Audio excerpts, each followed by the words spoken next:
Well, for an update of events around the worrying development in Jos, the Plateau state capital, we're now being joined by representatives of various stakeholder groups in the state, including Dan MANJANG, who's the State Commissioner for Information, Robert ASHI, he's the President, Irigwe Development Association, as well as the Chairman, Mieti Allah Cattle Breeders Association in the state.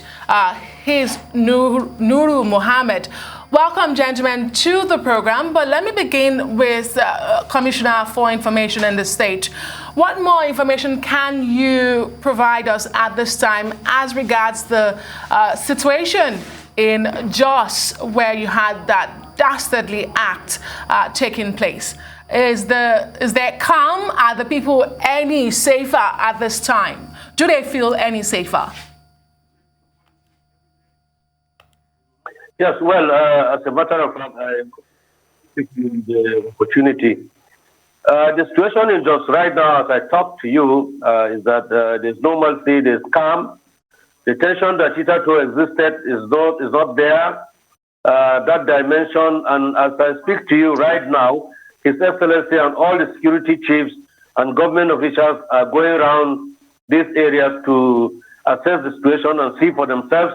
That is going to inform the next line of action, whether the curfew is going to be relaxed or the curfew is going to continue.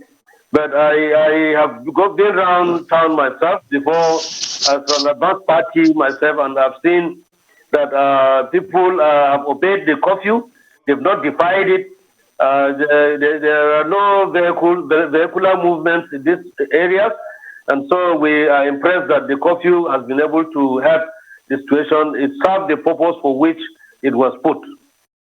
Okay, let's put this next question to the president of the Irigwe youths. Are we looking at the calm before the storm? There have been allegations that the Irigwe youths were responsible for this dastardly act, really.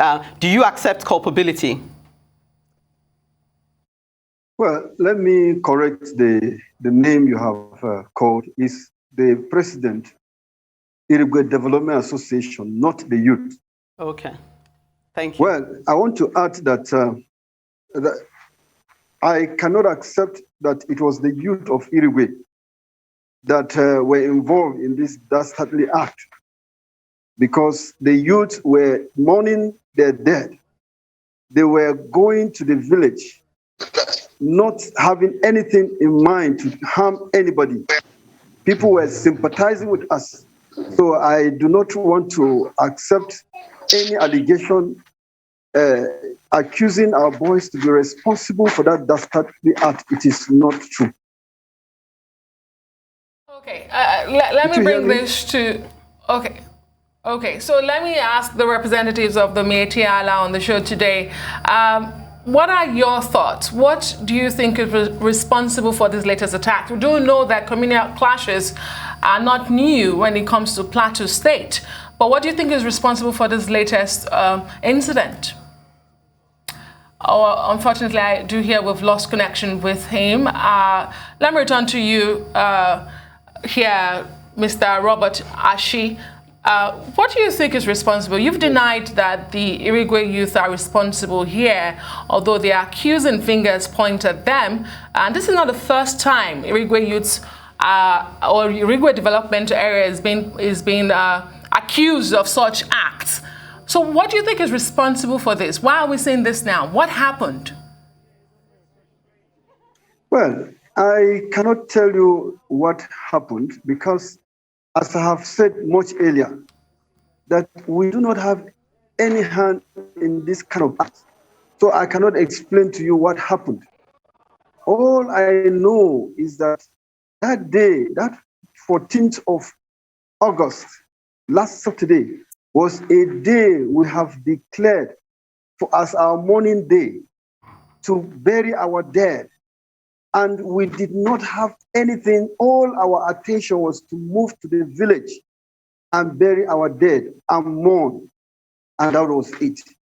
So whatever happened, whoever is involved, it is only God that knows. And we were so surprised for the security to label the Irigwe people as people responsible for that act. And I felt it is an unfortunate allegation. In fact, we have suffered several attacks, and nobody has labeled anybody to be responsible for the attack we have suffered. For the past 3 weeks, in fact, we buried more people than we buried last Saturday. The number of dead we have suffered, 70 people died, and nobody raised any eyebrow. Nobody said anything, only to associate us with something that we are not responsible for. We have no knowledge of what happened. Please, this is so unfortunate that the leadership is treating people with some level of bias. There is no justice in the display of governance as far as I'm concerned. So this is so unfortunate. I want to tell you categorically that Irigwe people have no knowledge of what happened last Saturday. We hear you, Robert Ashi. Permit me to put this to the Commissioner. Commissioner, you say all things are calm, but it sounds like the root of division is still there. What's your plan going forward to maybe have a roundtable and try and look at a long-term solution? Commissioner, can you hear me? Okay. Yes, I can hear you. Okay. The long-term solution about all these things is multidimensional. You have to take it at the community level. You have to take it at the level of governance. You have to take it at the level of even the security personnel themselves. And you have to take it at the level of the individuals. If we choose to coexist, in Plateau State we'll coexist. But where some people choose not to coexist with another person, then we'll just come here and speak, and then we'll go away.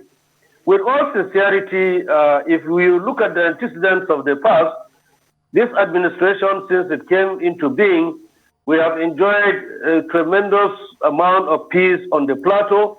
It is essentially because of the institutional framework that we have put in place. And we have continued to dialogue with individuals and communities at that level. And we have also continued to support the security with equipment, with finances to make sure that that the situation that we return to. Well, Mr. Commissioner, unfortunately, that's the most we can take. We'll definitely keep an eye on the developing situation in Plateau State. Commissioner for Information, Mr. Dang there, and representative of the Irigwe Youth Development Association in Plateau State, Robert Ashi. Thank you for being on News Day.